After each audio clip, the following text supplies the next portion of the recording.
महारूपरूपं महादेवसहितं महाप्राणदीपं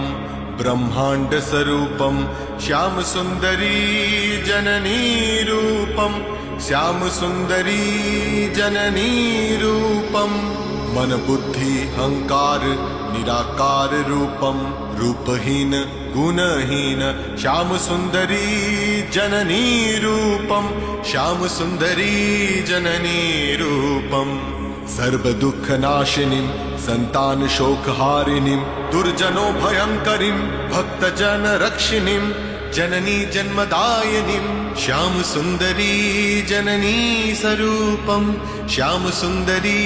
जननी स्वरूपं श्यामसुन्दरी जननी स्वरूपं श्यामसुन्दरी जननी स्वरूपम्।